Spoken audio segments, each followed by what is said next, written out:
Boa noite, pessoal. Estamos aqui hoje para mais uma live da OAB Subseção de Sumaré. Hoje com um palestrante muito especial, Dr. Henrique Timbó, advogado, professor de Direito Civil e Processo Civil, que hoje vai engrandecer aí a nossa live com um tema tão importante e um tema que vem trazendo muitas indagações para nós operadores de direito. Com a pandemia, os contratos, até porque é um campo muito vasto, e ele vem hoje para agregar aí a nossa live, dentre tantas outras que nós tivemos e que tem nos ajudado muito. E agora estou aguardando aí o doutor...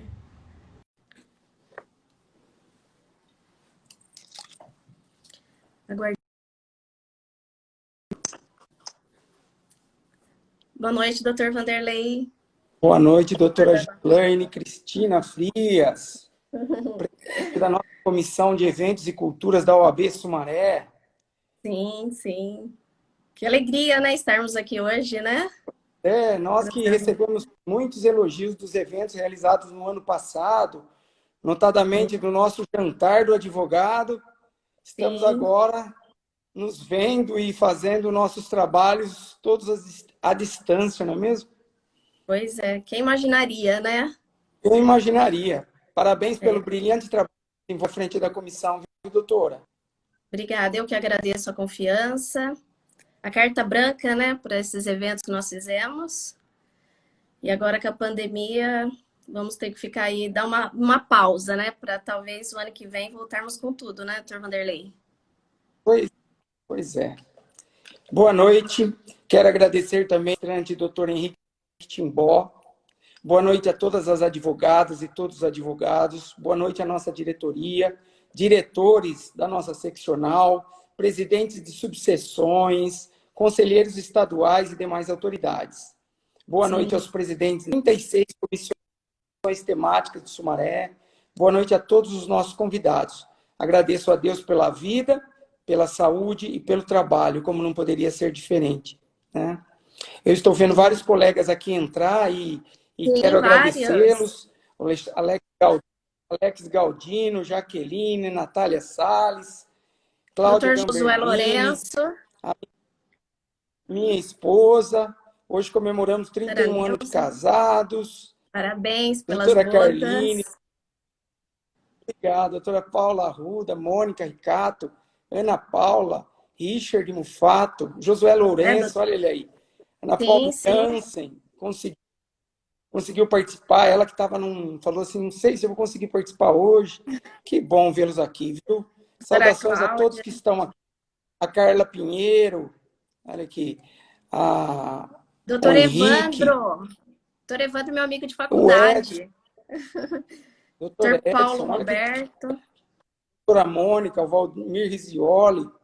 Muito bom. Eu quero saudar os nossos diretores.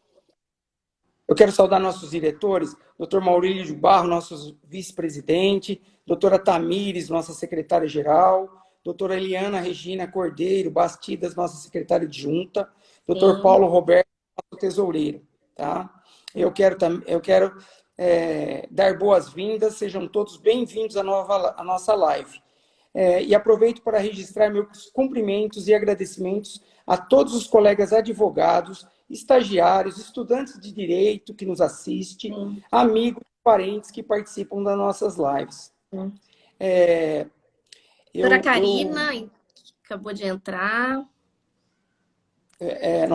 Nós falamos há pouco... colegas.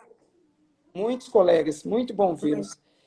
Nós falamos há pouco que nossos eventos foram prejudicados, né? Nossa feijoada, nosso jantar da advocacia, nosso happy hour, entre outros que tínhamos em mente. Nossa, não vejo a hora de tudo isso acabar. Até porque eu fico triste de passar em frente à nossa casa e ver ela com tão poucas pessoas utilizando do serviço ou participando, ou ali com a gente, como era antes na participação dos eventos. Até porque já tínhamos, né, o cronograma de eventos, que eram muitos, né, por sinal, e nosso baile, nossa feijoada, nosso happy Pois hour. ficou tudo para depois. Doutora Gislene, Pois se me é. permite, eu quero aproveitar a sua live para dar um aviso. A OAB Sumaré iniciou uma campanha de agasalho e arrecadação de alimentos, né? Estamos Sim, recolhendo ali roupas usadas, novas, e se me permite fazer uma brincadeira, com a certeza. gente sabe que muitos colegas trocam a coleção de inverno anualmente, a exemplo da doutora. Daí meu pedido aos advogados bem-sucedidos e à doutora, para que separem, por favor, a coleção de roupas do inverno passado e nos Tá. ajudem Ajudar o dando a próximo. quem mais precisa, né? Sim. Uma linda campanha. Até porque o inverno desse ano está ficando muito rigoroso. Não sei se a doutora tem percebido aí. Com certeza, Brincadeiras sim. à, brincadeiras à parte, estamos recebendo na Casa da Advocacia e Cidadania todos os donativos, tudo aquilo que as pessoas puderem doar, de segunda a sexta-feira, no horário das 9 às 17 horas. Tá bom. Despeço-me aqui. Excelente Obrigada. live Obrigada, doutor Vanderlei. para o doutor Obrigada. Henrique Eu Timbó agradeço. e todos os participantes. Ótimo. Muito obrigada. Boa noite.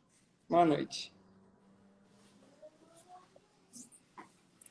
Agora aguardando o doutor Henrique para nossa live.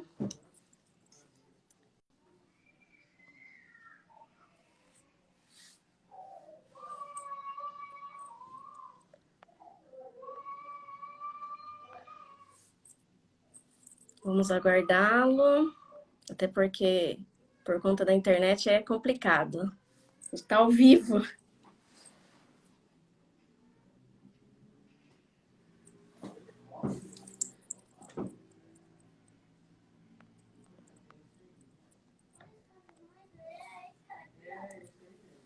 Aguardando ele aceitar, doutor Henrique. Doutor Henrique, boa noite.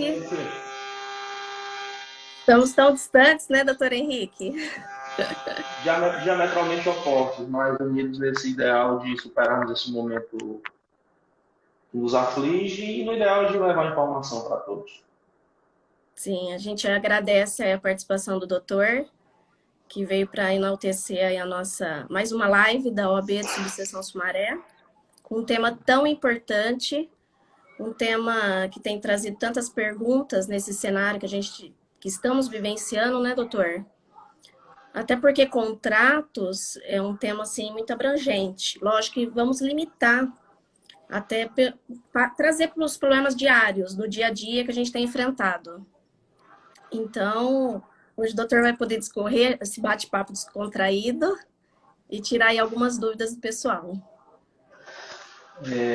A todos os presentes eu desejo uma excelente noite. Agradeço de início a doutora Gislaine Frias pelo convite, isso enobrece muito o meu trabalho e fiquei um tanto quanto lisonjeado de tão distante aqui do estado do Ceará receber um convite de tamanha pujança, né? Ou seja, de grande relevância para discutir com vocês. Aproveito também o momento para parabenizar o doutor Augusto, né, pelo brilhante trabalho aí à frente da subseccional de vocês, aí no estado de São Paulo. Demonstrar de forma clara, né, que essa atitude de vocês, aproveitando esse momento que nos assola, de levar o conhecimento, eu espero que isso pós-pandemia persista, porque eu acho que depois desse momento todos nós temos que refletirmos e procurarmos sempre melhorar. Tanto é que eu costumo dizer isso para quem convive comigo e para meus seguidores e alunos, que não há mal que não tragam bem. Então eu acho que aproveitar para trazer para mais perto da gente as pessoas, discutir, trazer debates relevantes, entendeu? Então eu acho que tudo isso vai a uma mudada, né? Estavam precisando de um upgrade e o momento chegou Sim, dessa sim. forma, infelizmente, mas temos que efetivamente buscar sempre o melhor. Né? Então, assim, sobre o tema, quando a gente começou a discutir possíveis debates que poderiam serem alavancados, eu não costumo perceber, eu não vejo, né, enquanto professor de Direito Civil e Processo Civil, um tema que tenha tanta relevância hoje em dia como o aspecto de índole contratual e obrigacional. Até porque a gente vive um momento no qual a situação está sofrendo, os liames obrigacionais estão sofrendo baques, né, tanto de um lado como de outro, então Sim, sim. é interessante que a gente consiga perceber que o momento não tão trivial, é algo completamente extraordinário, e diante de situações extraordinárias Sim. temos que analisar também. Tá travando. Problema na internet. Melhorou? Estão me ouvindo? Tô ouvindo, é que tá travando, doutor. Perfeito. Então, assim, A quando a doutora imagem me é convidou, corrida. e de antemão eu já me disponho para qualquer outro tipo de evento, inclusive para a feijoada de vocês aí, diga-se de passagem. Mas o que precisar de mim para Sim, nós sim. debatermos, estarei à disposição de vocês, enquanto professor e dispenso do conhecimento. Pois bem, então quando definimos o tema, pandemia e as contratos de prestação de serviço, diante da pujança do tema, a gente tem que partir logo primeiro de um cerne inicial, né? Ou seja, uma obrigação em si, ou um contrato, quando ele existe, ele é alicerçado em sinalágoras, ou seja, obrigações recíprocas. Tanto o contratante quanto quem se vale daquele serviço, quanto quem, obviamente, vai oferir rendimento com aquele serviço, ele possui obrigações recíprocas e, obviamente, quando eles são devidamente firmados, ele é construído digamos que numa via de mão dupla, na qual é imprescindível que haja, sobretudo, a cooperação dos envolvidos. Então, isso é uma premissa que nós devemos carregar de início, né? Partindo da premissa de que está tudo na mais perfeita normalidade, né? É. De que haja uma cooperação, de que haja efetivamente um sinalagma obrigacional em respeito às condições atreladas à situação. E eu imagino que todos estamos falando na mesma língua, e a gente sabe que um contrato, quando existe, ele existe para ser cumprido, com todas as suas cláusulas, né, e com todas as suas condições enaltecidas quando da construção.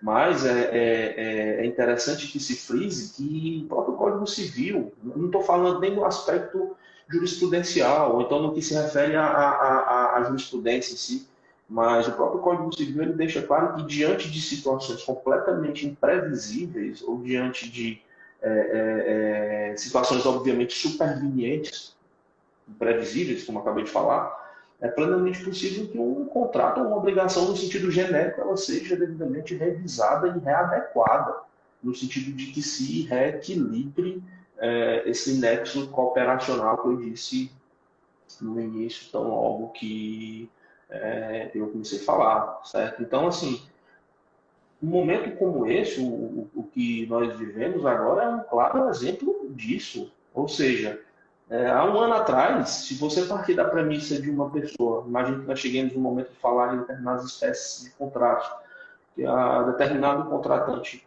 passou digamos que, lavrou a contratação há 24 meses atrás, para o pagamento em suaves prestações no intervalo de 48 meses, ou seja, isso passar por uma situação dessa, sendo que a pessoa ela perde sua capacidade de rendimento, a pessoa perde a sua capacidade de cumprir efetivamente com aquele pactuado, aquela avença, isso gera um desequilíbrio contratual que pode, a depender da situação, desestruturar plenamente qualquer tipo de contrato.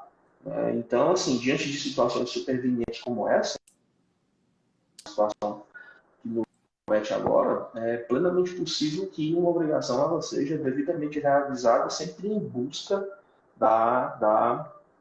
do melhor equilíbrio, né? É o que a doutrina do grande mestre Silvio de Salvenosa, ele sempre afirma, que é tudo sempre em busca do reequilíbrio contratual, da equivalência material dos contratos, para que não gere um desequilíbrio, sabe, doutora Islane? Para que não gere um desequilíbrio Sim. Sim. entre quem vai prestar o serviço ao ponto de gerar um completamente ilícito, um enriquecimento sem causa, e ao tempo de tirar todo tipo de prerrogativa que o Sim. contratante tenha de efetivamente cumprir aquilo, né, na busca desse equilíbrio contratual, né? Então, doutor Henrique, hoje até comentei isso no início da live, porque nós temos várias indagações em relação à questão de contratos, trazendo para o nosso dia a dia, até porque contrato assim é muito vasto, né? Desde o contrato de locação, porque muitas pessoas hoje não está enquadrado que tenha comércio, por exemplo, para poder abrir, para poder como serviço essencial. E com aluguel altíssimo, sem renda, é bem complicado. Então, até gostaria que o doutor desse uma opinião aí sobre isso, porque muitos estão, inclusive, procurando proprietário para que seja concedido um desconto, ou até, de repente, aí uma isenção por um período da pandemia. Mas em alguns casos não está sendo frutífera, né? E vem buscar o quê? Buscar, através de uma ação judicial, aí uma decisão, e até o tribunal já se posicionou sobre isso, né? Doutor Gislaine, Aí, é o que que o doutor... Ah, interessantíssima a pergunta, até porque os contratos de prestações locatícias, né, ou seja, as relações inquilinatas, realmente são uma das que realmente ficaram conturbadas por conta dessa situação. Eu digo isso em relação, imagine hipoteticamente que o microempreendedor individual, o qual efetivamente precise do estabelecimento para poder oferir o seu rendimento, e daquele rendimento ele conseguir, obviamente, mediante as deduções, na busca de seu lucro, efetivar o cumprimento, né, da sim, prestação sim. locatícia. Então, realmente é um contrato, da mesma forma como os demais, e é um sinalagma e, a meu ver, deve ser completamente revisado. Inclusive, eu até me perfilo a uma doutrina um tanto quanto mais abrupta, e eu posso até ser penalizado por isso, até por conta da minha carreira na advocacia, que é bem intensa.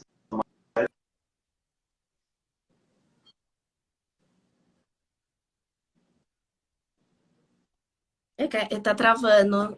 É, acho que é a internet.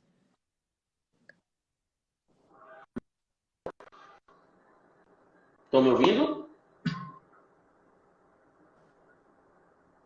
Então Doutor, deu vamos uma lá. travada. Melhorou? Aqui eu estou vendo perfeitamente. Agora, travou, a imagem travou. Doutor, tá Melhorou? me ouvindo? Estou ouvindo perfeitamente. Melhorou, melhorou. Melhorou. Perfeito. Então, como eu estava falando, em relação aos contratos de prestação locatícia, é interessante que se frise que pode ser até mais do mesmo, ou então aquela velha resposta de operador do direito, de dizer que isso aí vai depender do caso a caso, isso depende, né? Porque todos associam aos operadores do direito que a resposta para tudo é depende. Mas nesse caso, especificamente dos contratos de prestações locatícias, né, das relações locatícias, eu entendo que, a depender de cada situação, essa cooperação ela tem que ser ainda mais enfática do que, por exemplo, um contrato de outra natureza. Até porque, a depender da situação, a situação do locador, enquanto cedente de determinado imóvel, ela é um tanto quanto confortável em detrimento da função do Sim, locatário. sim. Né? Então, assim, é isso que eu costumo dizer. Na busca do equilíbrio contratual, das relações obrigacionais, o operador do direito ele tem sempre que buscar o equilíbrio contratual. Em que sentido? Evitar a desproporção manifesta. Desproporção manifesta entre quem vai receber e quem vai pagar. Entendeu? Porque não adianta ficar o locador auferindo lucros e rendimentos. Claro que eu não estou defendendo a relativização do tópico do contrato. Não. Não é isso. Frise-se claro. Deixe isso bem claro. O que eu estou deixando bem enfático é de que diante de uma situação como essa, a relativização ela deve ser um tanto quanto mais expansiva do que em outras determinadas situações, entendeu? Porque isso, inclusive, eu até costumo orientar para determinados clientes meus, como eu fiz inclusive essa semana, diante da robustez da economia de determinados setores, que tem setores na economia do Brasil que eles não sofreram nesse momento. Mas, a depender da situação, é interessante que, na busca da manutenção da relação contratual, o locador e o locatário ele realmente acorde nesse sentido e, na busca disso, pode até trabalhar com compensações futuras, deduções, redução de encargos e demais consecutados lógicos do inadimplemento. Né? Então, assim, eu acho que eu entendo, Henrique, que inclusive até o Tribunal de Justiça de São Paulo ele já vem se manifestando nesse sentido. O Estado do Ceará também, através do Tribunal de Justiça, tem alguns precedentes nesse sentido, sobretudo nas prestações locatícias que envolvem empreendimentos comerciais de grande porte, shoppings e congêneros. Né? Então, eu entendo perfeitamente possível essa relativização. Agora, como eu deixo isso claro aqui, o ônus da prova, eu costumo afirmar isso, compete a quem alega. Né? Então, quem intenciona revisar vai ter que ter essa clara demonstração de despesas e desequilíbrio, do mesmo jeito que quem quer auferir vai ter que demonstrar a mesma coisa. Né? Mas, numa situação como essa, eu entendo que judicializar não é o correto dessa forma. Eu acho que tem que se buscar, obviamente, a pactuação, né, dentro do coração do direito obrigacional e do contratual, que é a cooperação entre as partes, na busca do final, que é o cumprimento, e na busca desse ideal, chegar a um denominador comum que seja que dê possibilidades para cada um, né? Tanto para quem paga como para quem vai receber. Então, no contrato de prestação locatícia, e eu entendo perfeitamente que é passível de revisão disso. Tem que haver o bom senso, né, doutor? O bom Exato. senso é primordial nesse momento, né? Assim, até estou vendo algumas manifestações, inclusive eu percebi que tem uns colegas meus aqui, inclusive o Dr. Paulo André, procurador do município de Fortaleza, está aqui presente, pelo que vi, e eu entendo, né, que não é o momento de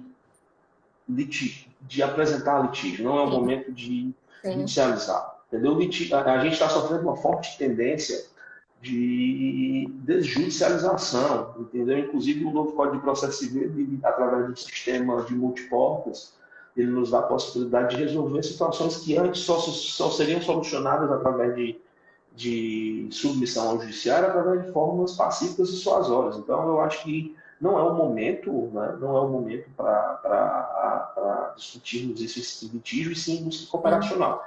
Mas, claro que ninguém também pode afastar do judiciário, até porque seria inconstitucional qualquer tipo de demanda. Então, tenta-se veementemente a busca por aspectos cooperacionais interpartes e, se porventura, se não puderem resvalar no judiciário, melhor, mas se não, Com certeza. se valer do judiciário para isso.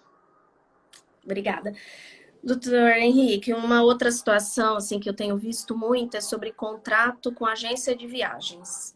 Até porque muitas pessoas já com viagem marcada e foram pegas de surpresa e alguns, inclusive, até procuraram, né, a própria agência, conseguiram remarcar, outros não. E eu também sou da seguinte opinião: tenta de uma forma amigável resolver. Até porque cancelar hoje traria maiores prejuízos até para a agência.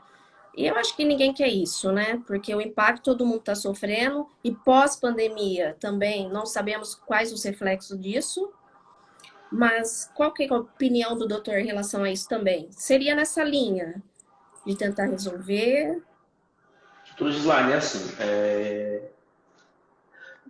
tem uma situação nesse caso que é interessante que se frise, como foi como trata-se de uma pandemia, então os problemas não são só internos, ou seja, é no mundo todo. Sim, Não é uma sim. É mundial, epidemia, né? então é mundial. Então, assim, para Mundial. todos os setores da economia do mundo, isso vai estar, digamos que, conturbado. Né? Então, assim, se nós formos falar, por exemplo, do contrato da prestação de serviço de viagem, né? Inclusive teve empresas no Brasil que já fecharam esse escritório dos Estados Unidos, em outros países. Então, Verdade. assim, eu entendo perfeitamente que deve ser revisado. Mas, assim, é interessante que, claro, que na doutrina e também na jurisprudência atinente a esse tipo de possibilidade, existe o que a gente chama, e não é algo novo que eu estou falando agora, isso é algo pacífico, isso está inclusive na legislação, que uma situação como essa ela poderia caracterizar caso fortuito ou, a depender da situação, força maior. Né? Ou seja, isso aqui eu já estou antecipando que possivelmente pode ser aduzido diante de um possível litígio por Sim. alguém que intenciona se defender diante de alguém que tenta revisar. Mas é interessante que se frise aqui que situações, contratos como esse, eles são dotados de um fortuito, que é o chamado fortuito interno. Tem determinados serviços que, diante da sua situação, eles absorvem o risco de possíveis situações como essa, entendeu? Então, assim, completamente. Você pegar, por exemplo, um contrato de prestação locatícia, o qual ele cria aquela obrigação referente à devolução e manutenção do imóvel em determinado tempo e tal. O contrato de prestação de serviço, o fornecedor, a meu ver, ele é que deve ser que intenciona, que deve intencionar mais a busca pela cooperação obrigacional, no sentido de procurar remarcação, adiamento, entendeu? Então, assim, inclusive o De próprio governo suportar, federal, inclusive, isso, porque dentro do que o doutor está falando, tem agências que concordam em remarcar, mas de antemão já querem repassar o valor da diferença. Diferença de diária, diferença do voo. E de qualquer forma, o consumidor não pode ser prejudicado assim, né, doutor? Eu acho que ele teria que suportar aí o maior ônus, né? aí não haveria desequilíbrio, não haveria equilíbrio contratual, iria haver uma alteração de fluxo de cronograma de passagem, sendo que o contratante iria absorver uma compensação. Então, para o contratante, nesse caso, que ele vai ter que readequar, além de readequar, assumir todos os encargos consequentes dessa readequação, a meu ver, isso não é equilíbrio, isso é a lógica, né, de uma relação contratual. Então, assim, eu entendo que, a meu ver, nesse tipo de situação, a jurisprudência ela tem que caminhar no sentido de que, deixe claro aqui que eu não estou frisando a assunção em tópico por conta das prestadoras de serviço nesse sentido, mas até por conta da situação que aflige Sim. todos. Mas o suporte deve ser maior, até porque, né, o governo federal ele já sinalizou no sentido de que irá dar um suporte muito grande para empresas dessa natureza.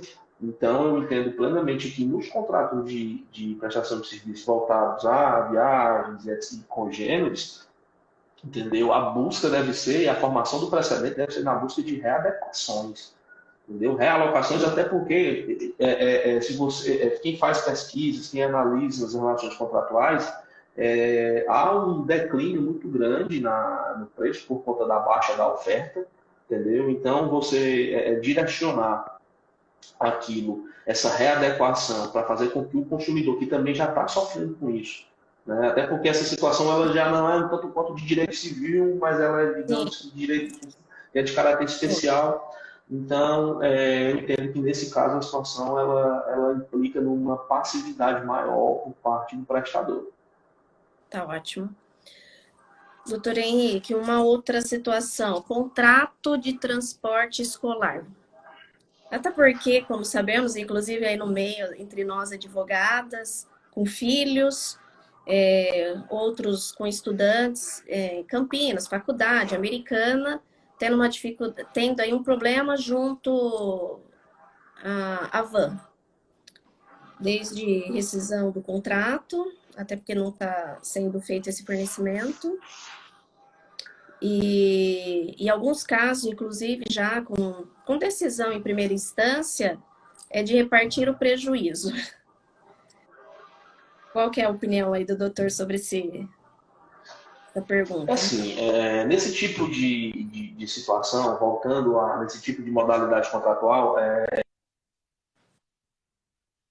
cidade de grande pujança, como a cidade de vocês, o estado de São Paulo, acho que ele domina nesse ramo, até por conta das distâncias, etc. Aqui no estado do Ceará é mais nas grandes capitais, grandes cidades, mas eu entendo a seguinte situação. Vamos pegar a seguinte premissa. Na busca do reequilíbrio contratual, eu entendo que o julgador e o operador do direito ele tem que analisar a situação do seguinte sentido: o serviço ele não está sendo prestado de forma alguma e aquele, por mais que ele tenha algumas obrigações de manter o contrato vigente do motorista, de manter determinado. Ele também não está tendo gastos excessivos em relação à manutenção do veículo e etc. Certo? Então, tudo isso tem Sim. que ser só pesado na busca desse reequilíbrio. Por quê? Porque não adianta eu cobrar efetivamente o prestador, mito, não adianta eu cobrar efetivamente a mãezinha ou o paizinho que estão ali pagando com muito esforço para o filho estar em casa, se diz que ele não está efetivamente prestado. Então, assim, o que é que eu sustento nesse tipo de discussão? Que haja, e que isso na busca de implementar-se o que eu afirmo que é a cooperação contratual. Na busca de os próprios prestadores, eles devem buscar uma cooperação, no sentido de que haja uma compensação futura, haja uma redução Sim. paulatina disso, porque como não tá tendo aula, todo mundo está em casa, entendeu? Então não está Sim, havendo tá. consumo, não está vendo o transporte, então o serviço ele não está sendo prestado. Se o serviço não está sendo prestado, o que é que isso vai ocorrer? Vai gerar justamente o que diz a teoria da imprevisão lá no artigo 317 do Código Civil, quando ele diz lá, ó, tá gerando um lucro demais, gerando uma onerosidade excessiva, entendeu? Então é interessante que frise que nesse tipo de situação eu entendo que o contrato deve ser revisado e também deveria ser uma preocupação muito grande de mantê-lo por parte do prestador do serviço, né? Ou seja, então assim, frisando mais uma vez, não estou falando nem de bipartição, de obrigações, tal, de manutenção. Na verdade, eu entendo que nesse caso a medida mais adequada que deveria ser feita era a suspensão efetiva, porque não há o transporte. Se não há o transporte, não há por que ser cobrado por ele. A onerosidade ela está muito realmente desequilibrada nesse sentido.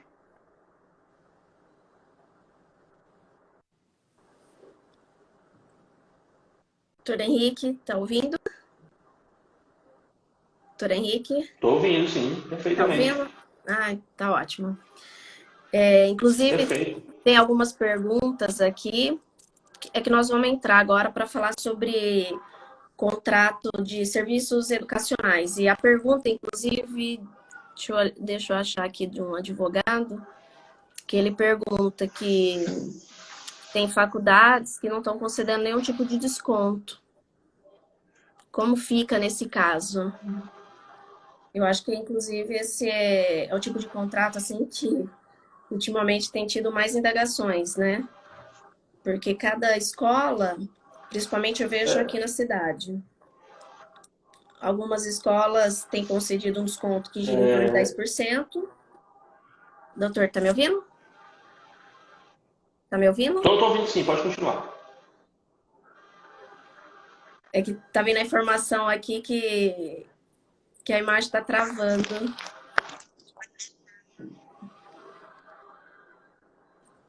Mas eu Eu estou ouvindo tô. perfeitamente bem. Tá ouvindo? Tá ótimo. Perfeitamente E bem. A imagem está um pouco turva, mas eu estou vendo. então, a pergunta é: na verdade, algumas faculdades, inclusive tem um advogado que questionou isso, não tem concedido desconto. Que tipo de proposta de acordo fazer? Tem escolas também infantis que também não estão concedendo. E aí, aqui próximo, inclusive, aqui na cidade, algumas já concederam desconto de 10%, outras não. E outras também concederam um pouco mais, mas assim, tudo com muita transparência, alegando o porquê também de conceder um desconto maior, já que tem prédio próprio, já não tem o custo que outras têm, igual a locação. E o doutor, o que o doutor diz sobre esses descontos? Como que está aí no estado do doutor? Como que o doutor tem se posicionado em relação a isso? Truzla, é interessantíssima a pergunta, entendeu?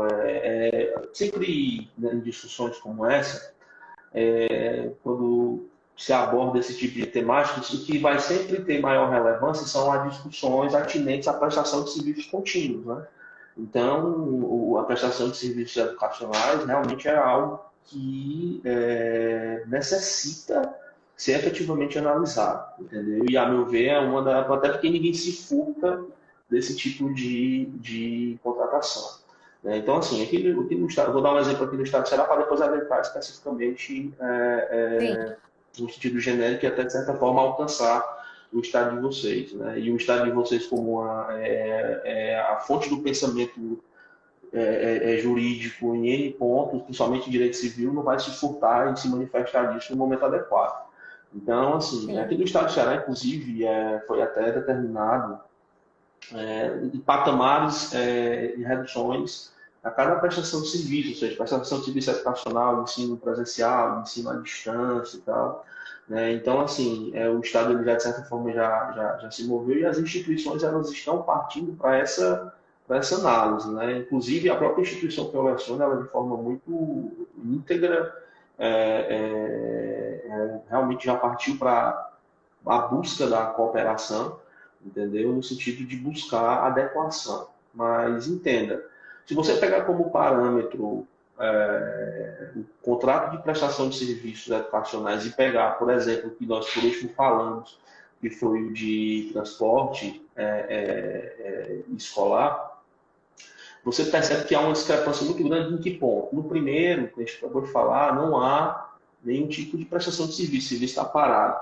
E no serviço de prestação de serviço, no contrato de prestação de serviços educacionais, as instituições elas estão, através de meios paralelos, de meios próprios, através de normatizações próprias, seguindo suas respectivas normatizações acadêmicas, estão efetivamente prestando o serviço. Claro que pegando, por exemplo, um curso de graduação regular, presencial, no qual, então, uma escola do ensino fundamental e médio, na qual ninguém está falando de ensino, de educação à distância, no qual já é da essência do próprio serviço, que ele seja prestado através de meios não presenciais. Então, assim, quando a gente analisa e se vê que determinadas instituições estão fazendo o papel de prestar o serviço diante de uma situação como essa, eu já entendo que deve ser analisado, né, perfeitamente.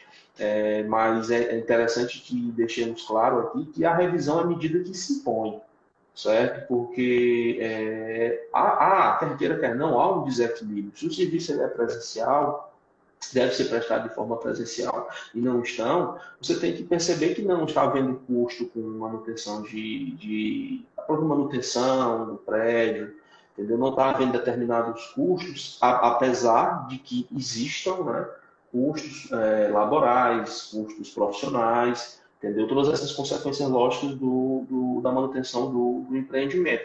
Mas eu entendo que, como qualquer outro tipo de relativização, como qualquer outro tipo de contratação nesse momento, deve ser relativizado, respeitando, claro, análises pontuais. Doutor Slay, não adianta eu falar de uma revisão nesse momento de um contrato cuja essência já é ensino à distância. Não teria porquê, porque a situação em si ela não alteraria em nada o fluxo, até porque o ensino já seria mantido. Agora, claro que há, obviamente, que se fala em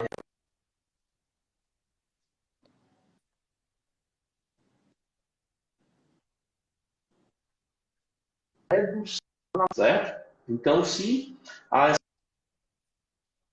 essa redução nesse serviço, obviamente ele permeia a redução. Agora, claro que o operador do direito em si e o próprio contratante, a meu ver, com a finalidade de que seja mantida a prestação contínua do serviço, busque cooperacionalmente chegar num denominador comum, ao ponto de, como eu deixei claro aqui anteriormente, diante da estrutura que nos assola, ninguém vai conseguir um provimento interlocutório célere ao ponto de lhe garantir a redução na parcela do mês que vem. Entendeu? Então, eu acho que a busca nesse sentido ela deve partir das instituições, respeitando patamares que reduzam isso, né? E na busca desse equilíbrio contratual, porque efetivamente o serviço, a depender da circunstância, ele efetivamente não vai estar sendo prestado. Sim, exatamente. Doutor Henrique, tem alguns advogados aqui fazendo algumas perguntas. Dentre eles tem aqui a doutora Carline perguntando sobre os contratos de locação residencial, como que ficam? Na verdade, eles seguem o mesmo que a gente conversou no início, né? Dos contratos de locação de comercial. Mas, doutora Né? Gislaine, os contratos de locação residencial é aquilo que eu falo. Quando a gente analisa um contrato em si, a gente não pode esquecer, vou ser enfadonho em falar disso, porque realmente é o que se discute numa relação contratual, que haja um claro desequilíbrio na possibilidade de que retire do locatário, no caso, porque aqui, quando a gente fala da revisão contratual, a gente só vislumbra, o mal, né? Não é nem o mal, é o lógico, a gente só vislumbra o lado do locatário, o lado daquele que vai pagar, né? Que tem aquela obrigação. A gente só vê o débito pelo lado de quem deve, né? Às vezes a gente esquece um pouco do lado do crédito. Né? Então, assim, eu acho que a gente tem que analisar que, para que haja uma revisão, tem que haver uma significativa demonstração da redução do potencial econômico de quem vai pagar. Entendeu? Por isso que essas revisões locatícias, a meu ver, elas tendem mais a serem revisadas, por exemplo, no que se refere à alocação para fins comerciais, porque realmente a economia ela está Sim. deturpada, né? Ela tá abalada, isso é fato, a gente vai passar muito tempo para superar isso, mas, como eu estava discutindo com a colega professora de Alagoas, também em outra live, só que interno, um evento interno, não adianta a gente, por exemplo, discutir perca de potencial econômico na qual o locatário é um servidor público, é uma servidora pública. Eu posso até estar arrumando aqui uma ruma de inimigos aqui, estar falando isso. Mas não há uma queda no poderio econômico, entendeu? Como é que eu vou pedir solicitação de uma revisão de legislação se efetivamente continuo mantendo o mesmo padrão econômico, entendeu? Então, Não, assim, cada caso é um caso, vai ter que ser analisado, né, doutor? exatamente, a depender da situação, por isso que eu digo, o ônus da prova compete a quem alega. Se eu, enquanto contratante, eu quero revisar meu contrato e quero reduzir, eu vou ter que efetivamente demonstrar que eu perdi a minha Comprovar. capacidade econômica de arcar com aquilo. Né? Sim. Aí o locatário vai provar, né? Que realmente a situação dele por conta da pandemia mudou, né? Exatamente, Vamos ver. exatamente. Sempre na busca do reequilíbrio contratual. Ótimo. Doutor Henrique, algumas outras perguntas. Algumas aqui dentro do que a gente já conversou sobre a faculdade. Aí tem uma outra, doutora Stephanie, que colocou ter que continuar pagando uma passagem aérea até resolver a questão junto às companhias aéreas. Após um ano ainda da pandemia para conseguir voar, é complicado. Inclusive, isso foi justamente do pacote emergencial do governo federal, no sentido de que gerasse esse porquê. Porque, assim, eu, inclusive, fui um dos que sofri com isso. O Agnello, Giacomi, grande abraço. Prazer te ter aqui com a gente. Ou seja, eu fui um dos que sofri com isso, com readequações em determinados serviços, sobretudo de viagem, mas eu entendo que gerou um assoberbamento, porque assim, pessoal, o que é que eu vislumbro? Foi algo, por mais que esperado, a gente nunca imaginou que chegássemos nesse momento. Então gerou algo completamente um desequilíbrio, né? Um efeito cascata, certo? Então eu acho que a busca pela revisão é a medida que se impõe. Mas eu vou deixar muito claro e vou enfatizar, e espero que isso sirva de mola mestra para quem está nos ouvindo agora, que determinados setores da economia eles têm por obrigação e até por lógica suportar um pouco mais de impacto do que aquele que contrata, entendeu? E a meu ver, a prestação do serviço em si na viagem, setores de viagens, né, eles devem suportar mais até por conta do que o próprio STJ já entende, a doutrina já admite que é o conflito interno, entendeu? Ou seja, independentemente caso o conflito fosse maior, pela própria conjuntura do serviço, ele assumir todo esse ônus, entendeu? Então, assim, claro que na busca dessa relação cooperacional, sempre tentar o reequilíbrio. Coloca daqui um ano, a gente vai conseguir, né, alocar no lugar não tal qual aquele, mas tal. Então, assim, eu acho que tem que haver uma compreensão. Eu acho que nesse intervalo de tempo, a gente tem que desarmar um pouco Ser os mais nossos tolerante, né, ideais. doutor? Eu acho Ser que a mais tolerância ela tolerante. vai ter que ser a própria tolerância, não obstante o sinalagma que o contrato Sim. já caracteriza, ele vai ter que ser efetivamente recíproco e a gente vai ter que se desarmar enquanto devedor e o credor vai ter que se reduzir lucro, sempre com a finalidade e no propósito maior de resolver isso, chegarmos no momento, porque não é o momento de insuflar, de apresentar demandas litigiosas. Sim. Doutor Henrique, a doutora Mônica tá perguntando se poderíamos falar sobre contratos para eventos, já que um buffet quer remarcar, mas diz que talvez tenha reajuste. Pode isso? Olhe, se fosse em situação normal, como eu costumo dizer, né, nas minhas manifestações, se fosse em condições normais de temperatura e pressão, o reajuste ele deve ocorrer diante da readequação, mas não é uma situação normal, Sim, sim. entendeu? Se o possível beneficiário desse contrato, desse tipo de modalidade contratual, ele já está justamente Foi um dos mais readequando. afetados, um dos mais afetados. Se está justamente readequando por conta dessa situação, seria É, injusto se eu readequasse e ainda lhe impusesse determinadas penalidades.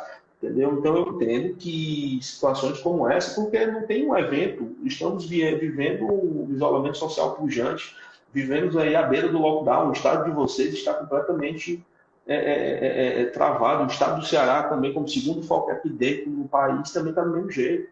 Então, as situações estão sendo realocadas, mas não é porque se deseja, não é porque se quer, é porque realmente não se pode. Então, eu entendo que. E não vai ser um evento que vai ser readequado, então todos vão ter que ser readequados. todos, Então, todos. Tem que ter o bom senso, eu, né, doutor Henrique? Bom senso. eu entendo, exatamente, eu entendo que a revisão é a medida que se impõe perfeitamente, e sobretudo em situações como essa. Sim, exatamente. Doutor Henrique, a doutora Stephanie, com uma outra pergunta aqui em relação aos contratos residenciais.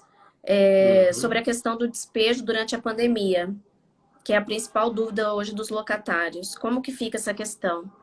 Essa questão, inclusive, já está até decidida, né? Já Isso, a questão do despejo pode falar. mas você só fale, por favor, eu complemento. Não, não, não, pode ir, doutor Henrique. Pode ficar à Perfeito. vontade. Ou seja, isso realmente já é pacífico, já é uma proibição, também faz parte Sim. do aparato no sentido de que se evite, né, esse tipo de situação. Então, em relação aos despejos, inclusive é pacífico em todos os tribunais que ações de despejo só vão gerar medidas interlocutórias se tiverem sido demandadas antes da decretação pela Organização Mundial de Saúde de pandemia. Então, em relação ao despejo em si, eu acho que ele se torna até deficiente a discussão nesse momento, porque é pacífico nos tribunais que não haverá motivação para isso. Claro que também não vamos, venhamos e convenhamos, não vamos falar aqui de impossibilidade de despejo de um locatário que é inadimplente quanto mais e já está há 2 anos sem efetivamente cumprir suas obrigações contratuais. Então é completamente diferente de alguém que não está pagando agora. Né? Então, eu entendo que. Até porque, se nós pegarmos o próprio despejo em si, diante de uma situação como essa, ele é uma medida extrema, é uma medida brusca, né? De ruptura da relação contratual por inadimplemento e tirar da força do locatário. Então, nesse intervalo de tempo, amoldando-se o inadimplemento a esse momento específico, eu acho que isso não é o problema. O problema vai ser a multa, o problema vai ser a mora, o problema vai ser o juros da mora, entendeu? Todas essas consequências decorrentes do inadimplemento contratual que, a meu ver, devem entrar numa discussão muito maior, até em sede futura de compensação, redução, parcelamento. Eu sou muito adepto, doutor Slay, da cooperação entre contratantes, vislumbrando um parcelamento. Ó, vamos esquecer isso aqui, começar daqui, ou então o contrato ia se extinguir agora, deixa o contrato mais para frente, entendeu? Então, vamos parcelar, vamos amortizar. Eu acho que a amortização é uma palavra que deve estar agora no cerne das relações contratuais. A amortização e purgação da mora. Porque se o locador chegar daquela forma, se exasperando, os tribunais vão se manifestar desfavoravelmente a essa pretensão. Porque a revisão, efetivamente, é a medida que se impõe. Ótimo, doutor Henrique. Vamos ver aqui com alguma coisa, porque tem bastante gente entrando. Aqui tem algumas outras, mas também na questão aí dos contratos de locação, os educacionais. Como eu coloquei no início, contratos é muito vasto, né, doutor Henrique? Na verdade, passando aí a pandemia, acho que é mais fácil o doutor vir para cá, nos abrilhantar aí com uma palestra. Inclusive, já fica o convite, porque esse assunto assim, é de suma importância para nós, operadores do direito, né, doutor Henrique? Eu costumo afirmar, doutor Slime, e de início já até agradeço pelo convite e eu vou mesmo. Onde puder levar a informação, eu irei com o maior prazer do mundo. Tanto é que quando eu recebi esse convite, fiquei muito feliz, regozijante mesmo. O direito civil em si é vida. Eu costumo comparar as relações do direito civil como ele é a construção da vida de qualquer pessoa, né? E o Código Civil, quando ele abre as possibilidades para que você erija obrigações, isso é muito vasto, né? Então, a gente está discutindo aqui sobre situações contratuais que são ali mantidas, por exemplo, na classe média, no padrão, que realmente ocorre, que é a prestação locatícia, que é viagem e etc. Mas se você pegar na classe baixa, entendeu? Ou seja, a forma de caracterização de obrigações, elas são muito grandes, entendeu? Então, assim, as revisões, elas devem ocorrer. É a pessoa que vai ali na mercearia e compra o alimento do mês, não tem mais condição de pagar, e aí vou cobrar na justiça, vai ser a melhor saída, entendeu? Então, eu acho que, por ser um mundo vasto, né, por ser um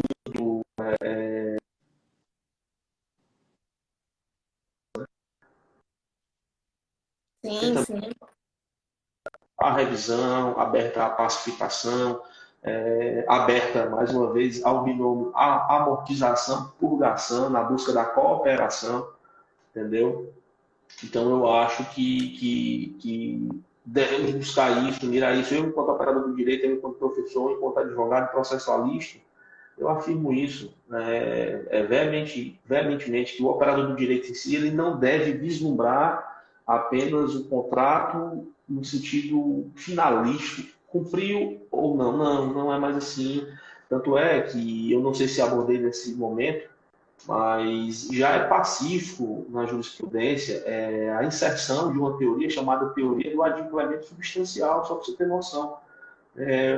A obrigação ela está quase terminando, o contrato ele está devidamente pago. Imagine uma pessoa, hipoteticamente, que tem ali uma prestação de um financiamento, de uma alienação fiduciária, e paga em 60 prestações, aí está ali pela 50ª prestação, passa por um problema como esse, ou então perde o emprego, e não tem mais condição de pagar, ou seja, vou extinguir, vou caracterizar uma busca e apreensão, só porque tem essas parcelas em atraso, sendo que a pessoa já pagou quase que 80%, 90%, entendeu? Então, a tendência hoje em dia é de que o operador do direito ele tente caracterizar o adimplemento substancial, inclusive no sentido de revisar ativamente isso, entendeu? Por isso que há uma probabilidade de queda muito grande de ações, por exemplo, como ações de busca e apreensão, em Busca e determinados apreensão. contratos, e um alavancamento exponencial de ações revisionais de contrato.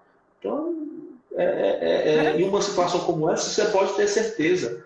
Você vai pegar um Tribunal de Justiça do Estado de São Paulo, se você fizer um estudo, isso eu digo sem medo de errar. Se você pegar um estudo e comparar o mês de março do ano passado com a setembro agora, né, nesse intervalo de tempo, você vai ver que as ações revisionais elas vão eclodir, né, justamente na busca desse equilíbrio, né, contratual. Com certeza. Doutor Henrique, falta apenas 4 minutos para encerrar a nossa live. É que quando a live é boa, o tempo passa muito rápido. Pois Já é. fica o convite para o doutor vir para Sumaré, na nossa subseção, porque é muito vasto mesmo sobre contratos. Não deu nem para conversarmos ainda sobre contrato de empréstimo bancário, financiamento de veículo, porque o nosso tempo ficou um pouquinho curto.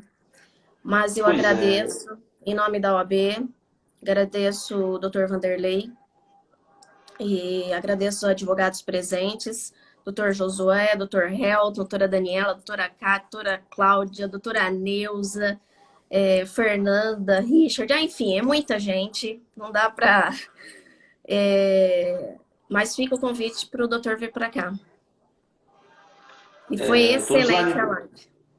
Eu fico muito lisonjeado com o convite e queria saudar o presidente em seu nome, o presidente da subseccional do Sumaré, pela proatividade, né? Eu acho que nós, enquanto advogados, nós precisamos de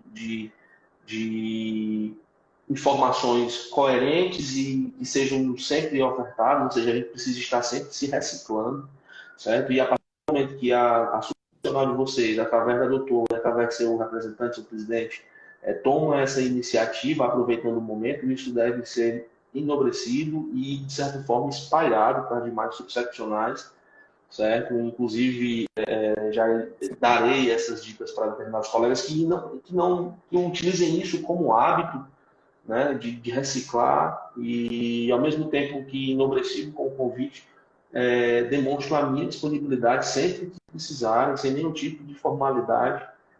Tanto é que eu estou lá desde a primeira vez que me procurou, eu não estou aqui à disposição. Eu quero estar falando, eu quero estar me expondo, eu quero estar expondo o que eu penso, entendeu? Então, o que precisar de mim como profissional, estarei à disposição de vocês. Então, agradeço a doutora pela atenção e muito feliz. E se precisar de mim, estarei aqui à disposição, como sempre. A gente agradece, doutor. Aproveitando, também quero agradecer aí os conselheiros da OAB São Paulo, doutora Miriam, doutor Pedro Boareto. Agradecer ao doutor Paulo Roberto, nosso tesoureiro aqui da subseção, doutora Tamires, que é a nossa secretária-geral, enfim, todos os outros colegas. Muito obrigada e fica o convite e aguardaremos ansiosa a presença do doutor aqui em nossa cidade. Se Deus nos permitir, torcer para que passe esse momento, estaremos todos juntos. Um grande abraço e muita luz para todos. A gente agradece, doutor. Obrigada. Tchau, tchau. Tchau.